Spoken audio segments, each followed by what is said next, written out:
What you do in this next year, 18 months, is going to determine the future you walk into. And this wise part of you that said, hey, I have to slow down, I have to do something different, wants to guide you, wants to lead you on a journey that is then going to determine your future.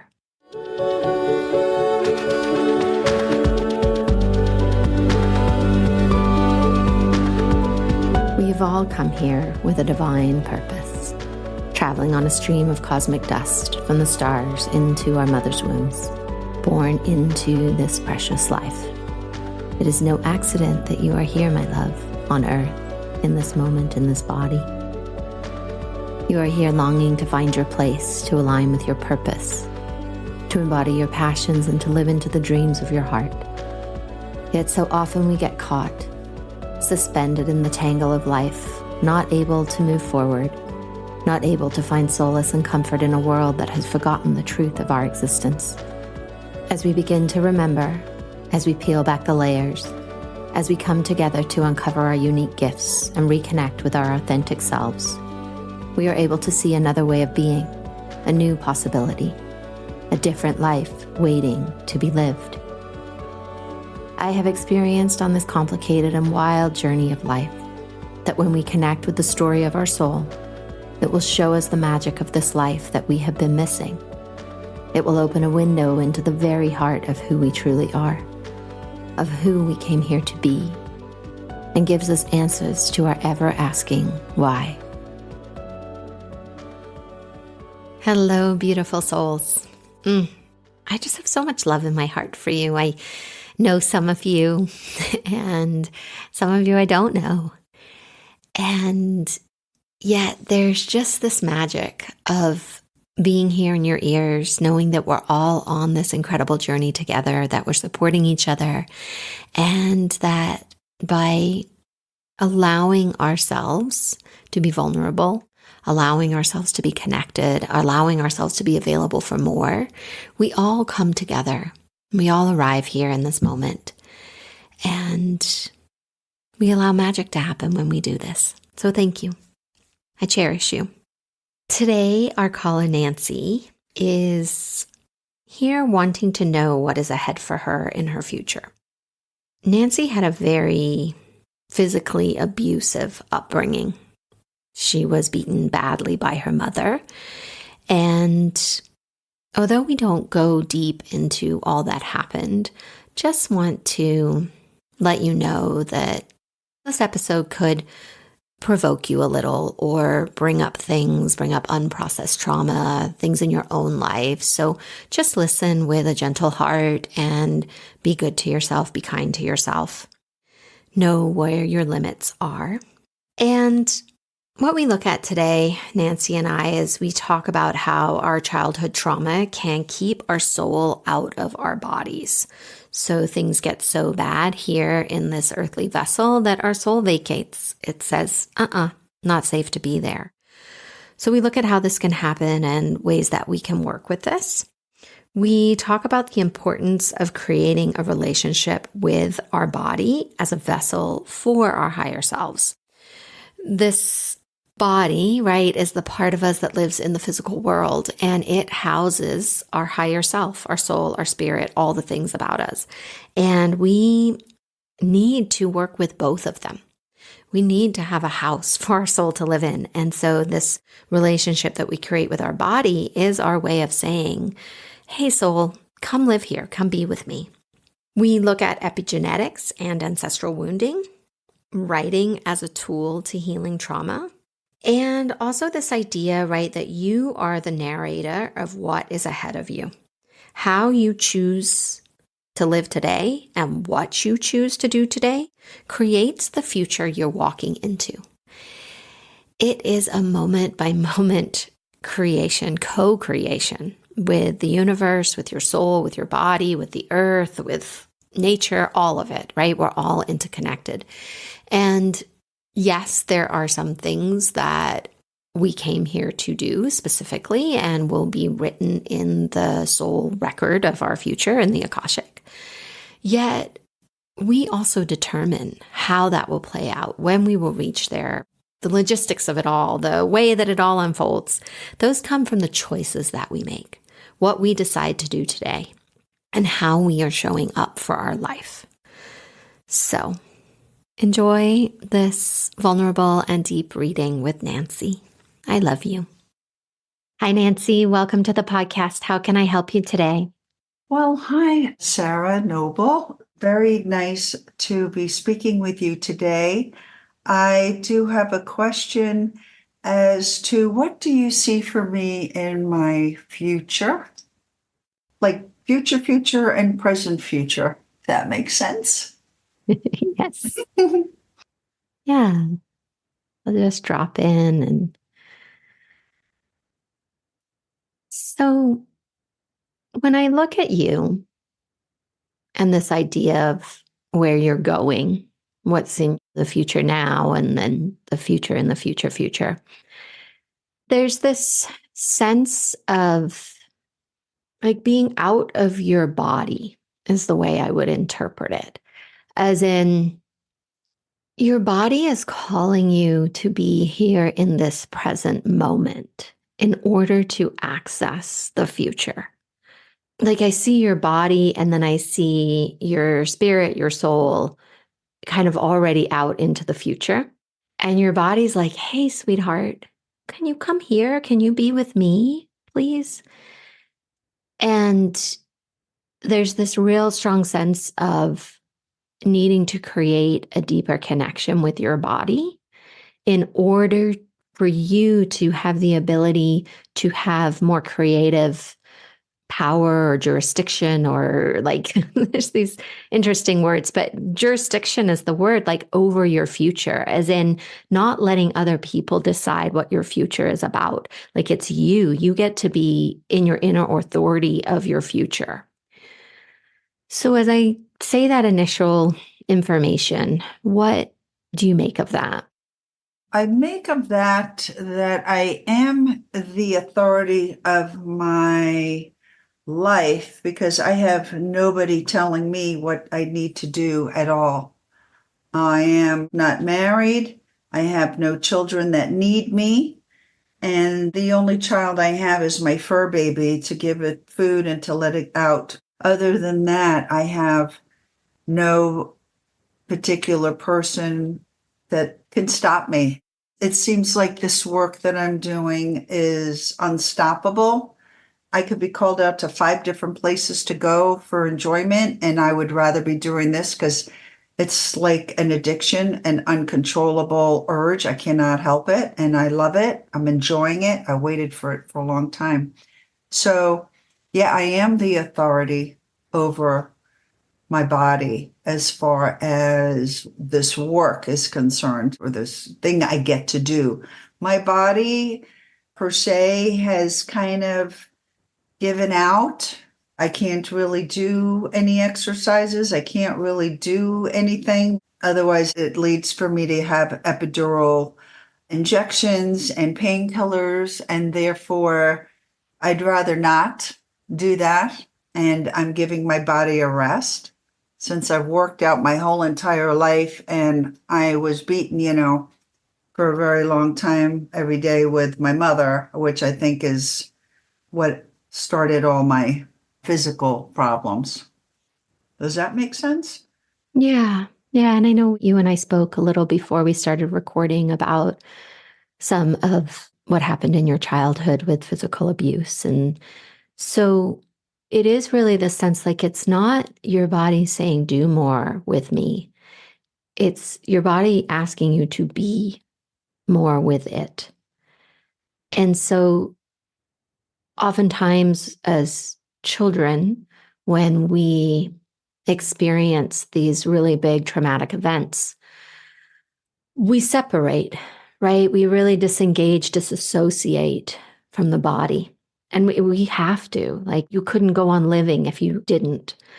And your body is asking you to integrate back in, to have your soul come back into your body, like to create this relationship with your body, even though it is not able to do maybe what you would want or what you used to be able to do. There's this asking of it to have you come back home. Okay, so that I'm understanding. So I'm a Reiki master. So doing Reiki on myself, would this be going back into the body, more into the body and unifying with it? Yeah, I mean, Reiki is an energetic tool, right? It's not one of my modalities, but my understanding is you're working with different guides and masters that help you channel energy, that those energies help others. Is that correct? Well, it's like working on the chakras and giving the chakras, working on the trauma, pulling the trauma out, things like that. I think I'm not understanding of what this going into the body is, which I did not expect I wouldn't understand what you're saying. It's okay. What's your relationship like with your body? Like, how do you speak to yourself? How do you interact with your body from this place that you are today? Yeah, so I've always been very proud of my body. I'm the same weight as I used to be back in high school. I'm in college and high school. I haven't gained an ounce. I see what people look like at my age, 65. And so, considering what other people look like, I look good. It's the first time in my life, this last 6 months, that I have not done any exercise because I read that the body needs to rest. And I said, wow, you know what? I've never done that. I was an amateur kickboxer. I would work out 3 hours, let's say 5 to 6 days a week. And I've always pushed my body. So this is the first time I am just saying, you know what? Nope, not doing anything. I'm just going to relax and see if I rest my body. First, I'm not having to take painkillers and I'm not having to take the epidurals. So, am I a little wrinkly in this and that? I mean, yeah, I do see that. But then when I compare myself to other people, I go, don't be hard on yourself. You're doing pretty darn good over there. You're doing good. Be happy. And I mean, I'll go into detail. My left side is basically very numb. I have a brain tumor. I have problems with different things that other people would just sit down and say, okay, I give up on life. But I don't. And I find that in a way, this resting is the time for me to be writing, which I said when I was younger. Once my body is going to be tired, I'll be writing. So, does that answer anything of what you're saying? Yeah. And it's interesting, right? Because you had asked, what do we see for the future, for the closer future and further future? And given that you are moving into this new way of being with your body, it's as if this information is to guide you as you move into this next phase of where you're not exercising and requiring a lot of your body. And there are different things happening for you. And it's really asking you to cultivate a different relationship and a loving and kind relationship with yourself as you move through this portal into this new way of being. Okay, well, that makes sense to me. I can understand that. As you get older, there's things that we have to just accept. You don't fight it. And I do tell that to people that have problems, that are like 5 years older than me. And I go, well, it's better than the alternative, honey. And we're not getting younger. So we got to enjoy every day with what we have. It's all in the mind. Yeah. Yeah. Loving the body. I like that. That's good. I can live with that. It feels like that's important, right? As you move forward, like the information that comes in, even though sometimes it doesn't seem like it's directly related to what we asked, I feel that spirit gives us the tools or the information that we need in order to move to where we want to be.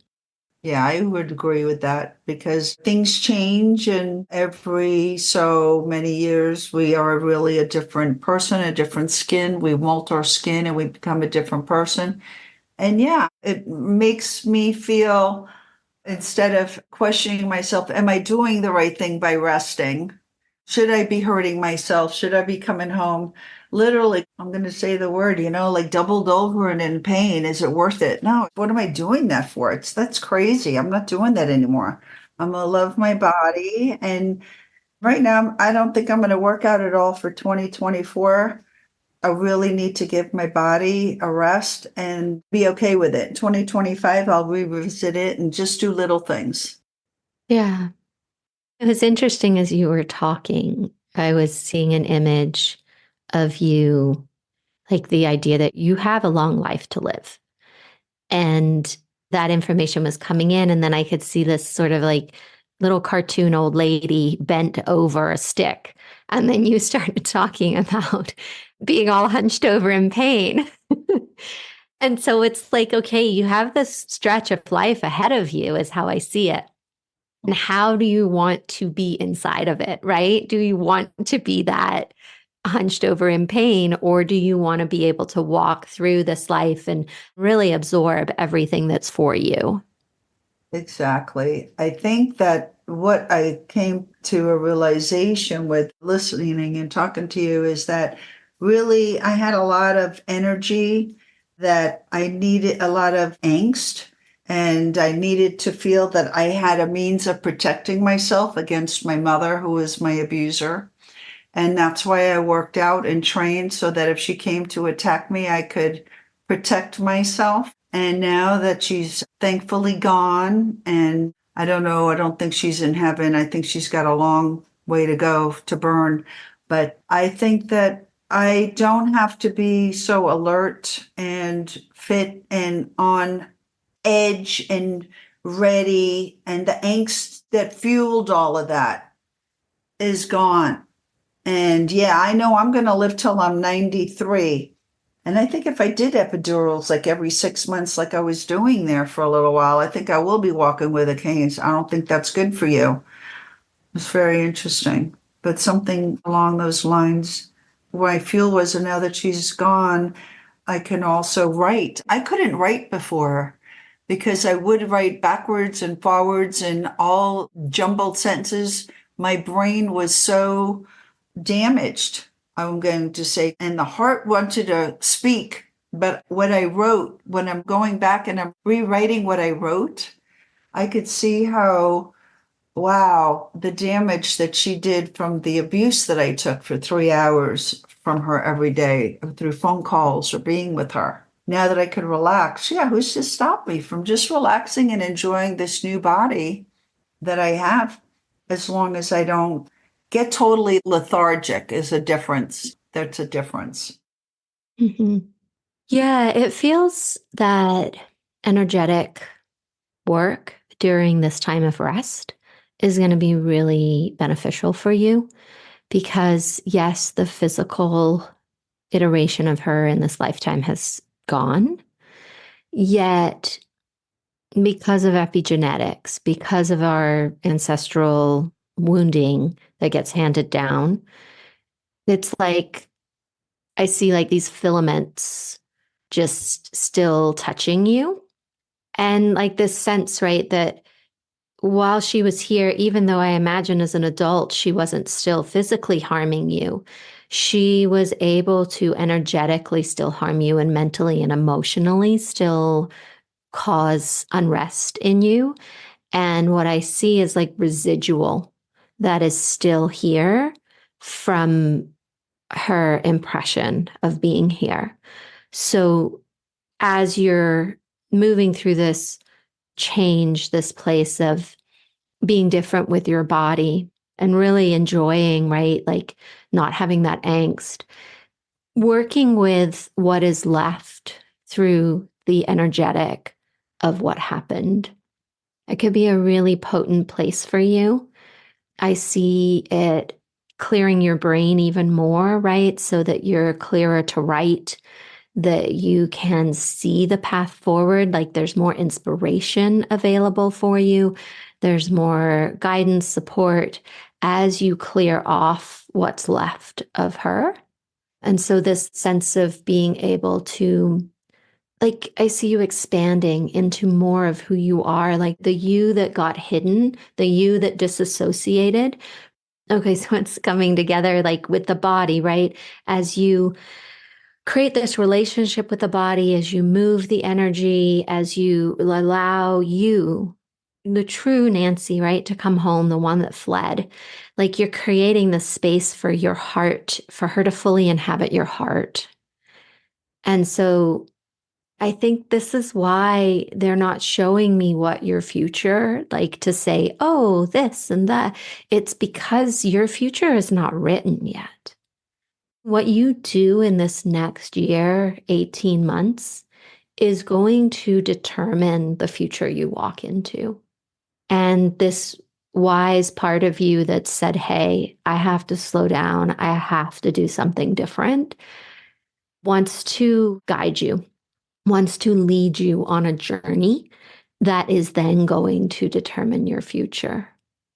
Like you're in a cauldron and you're simmering and you're like, all right, I'm in it. I've got so many resources available. I've got the time, I've got the desire, I've got the support. And what you do with this beautiful space of time that you have right now, that's going to expand into what is coming, where you're going. That's interesting because every day I do feel that now that my mother has passed on, and even running an errand today, coming back in the car, I was thinking to myself, yeah, this is so nice that I don't have dark energy around me, so I can just let my light shine through and just be who I am. I don't have to be working a whole day on myself with being damaged to undamage myself. I can just keep moving inches forward, inches forward, inches forward.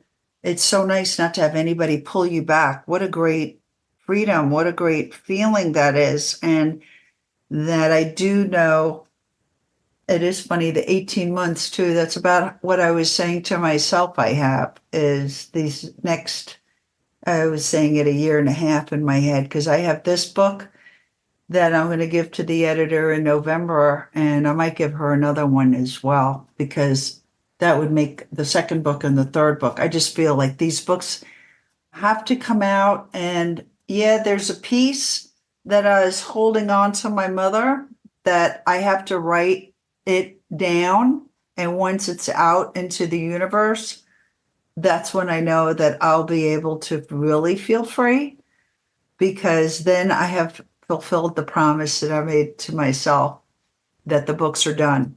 And I'll be honoring that 4 year old and all of that. I was told at 4 years old that I would start writing, that I would write. When you write your books, the higher power told me all will be all right. And that's when I feel everything will be all right because he's been so perfect as far as everything he's told me that I trust him explicitly. I really do. And the 18 months, it's interesting. It all correlates. Yeah. Mm-hmm. Yeah, I see you writing, and it's like you're all in these bandages in the image, and you're writing. And as you're writing, your words are pulling the bandages off, like unraveling, revealing who you are underneath. Like you're still bound somewhat by the pain, right? And the bandages signifying that wounding. And yet your pen, it's like the bandages are moving through the pen and out through the words.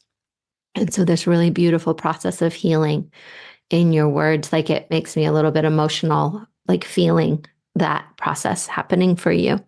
Mm, yeah. And then it's interesting because through the writing, I've learned how strong I am because when I share my story, finally, I'm going to ask you, what do you mean I'm strong? I don't understand. You're saying I'm strong and that you could never write this book. I don't understand why you can't write this book. Can you tell me what that means? Because my mind starts thinking all kinds of things. And then I realize that when you ask a person a question, they can't discuss, like, for example, that their mother died when they were 12 years old, and they start getting all emotional and they're stuck in their life and they don't see anything positive and good about it. And to me, I see all positive and good in things, and I turn that information around for them. So that they call strength, which I always think, I have my big suffering days. I don't have tears anymore, but I do have hard swallows where, somebody will say something or just they're having a bad day and I'll chalk it up to that, or the devil will be presenting themselves in the way that they're talking, it's uncalled for, but you see it for what it is. It doesn't have to do with what we are, but everything is a lesson. And through talking with people, this gives me an avenue. The books give me an avenue to go ahead and share and spread words of hope and wisdom and guidance and things like that. That's what I see for my future. Do you see anything different? I know you said you didn't see anything, but So when I say I don't see anything, it's like they don't want me to tell you what your future is.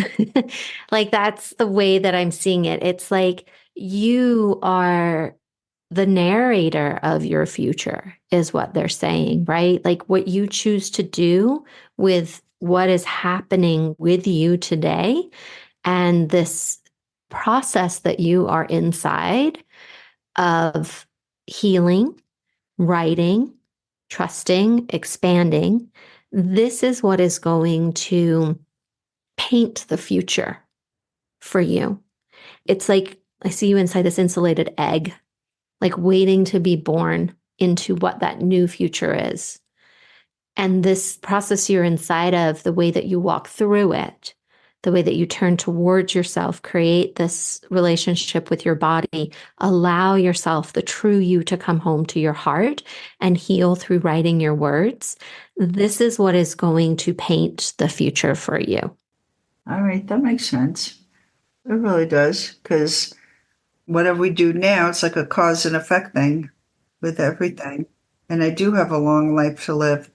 I did 2/3 down. I've got 1/3 to go.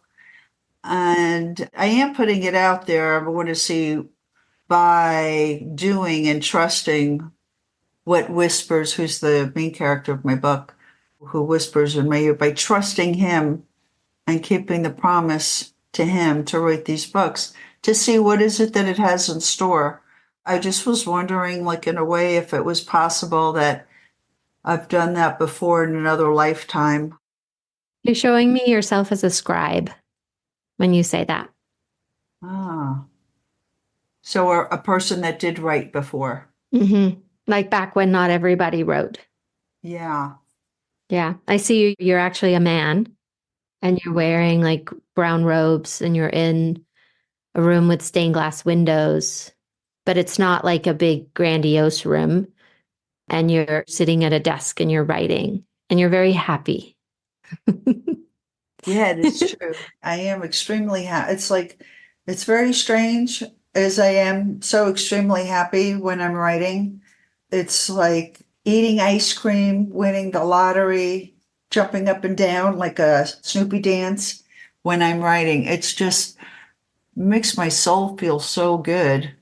I always say, wow, this is what it must be like if you're a drug addict, because this, I get it. I'm on a high, except that this is good for me. Yeah. And following that, right? Like that thread as well, that roots you in your heart. Mhm. Yeah. Fulfilling the heart. My last name is Hart. And yeah, I changed my last name to that because I didn't like my name that I was given and I didn't like my married name. And to move forward, I said, where is it that I operate from? And then I said, oh, that's my last name, Hart. So I changed it legally through the FBI and all of that stuff, however you do it, fingerprinted and everything, because I wanted to remember every day when I wrote my name or I heard heart or I saw heart that there's good out there. It's good. Everything is good. Everything is divinely good. Everything is divinely correct. Yeah, that's a beautiful gift to give to yourself. Yeah, and it doesn't cost much to go and change your name. So I figured start anew is very healing and very a good thing because the other names, when I wrote it down, I would get angry. It would bring hurt. It brought up hurt. So it's like looking in the mirror and seeing somebody that's ugly when you think you're pretty. And then you're like, wait a second. Well, I can't change my face, which I'm fine with, but I'm saying I could change my name.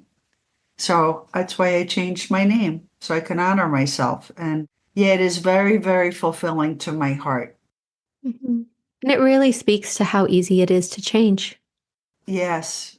You have to have the non-victim mentality.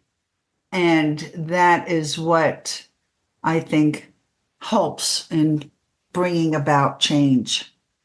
You can be a victim, yet not play the victim role. Because, if you're getting beaten every day, obviously you're a victim, but you don't have to believe. Like, I didn't want to believe what she said. Instead, I would always say, well, for example, I would say, I remember asking Whispers, I said, how am I supposed to be a mother? Like, this is the example I have. I mean, she just beat me. I can hardly see. I can't even open my eyes. I'm crying so much. And she's going to come at me again. If she hears me crying, how am I supposed to grow up and become a mother? And he said, it's so you learn how not to be. And I listened to that. I said, yeah, well, I don't like making people feel bad because I know what it feels like to feel bad. And yeah, you got to take control of the brain and use a different brain when like negative thoughts come in and just say, stop it. That's not going to work for me. And this is going to work for me. Thinking this is what's going to work for me. Like tricking yourself, but always for the better, not opposed to like, okay, my mother beat me. Well, I'm just going to go ahead and I'll drink booze and now I'm all better. Those things just get worse from there. Well, thank you for being an example for the world. Oh, I'm just a mere nobody. I'm just a mere nothing. Just a little cookie crumb. No, you're a divine being on a journey here to inspire, right? We reflect each other, is what I know to be true. And we're here to help. So, what are you taking away from our call today? I'm taking away that, yeah, I know I'm going to live a long life, which I am. I'm going to love the body and realize that because my mom's passed away, that the angst is gone. And so I can just don't have to be on edge and ready for that phone call and be mentally ready to like duck and because they'd never punch, be ready to duck and swerve mentally and physically. I was always ready for that in case she was coming at me again. I don't have to worry about that. So I have energetic work through physical rest that will be coming, and I will be expanding into who I am by the 18 months that I'm putting in now. That's what I got. I love it. Oh, well, thank you, Nancy. Does that feel like an okay place to land today? Sure. Yes, it does. I appreciate it. Thank you very much.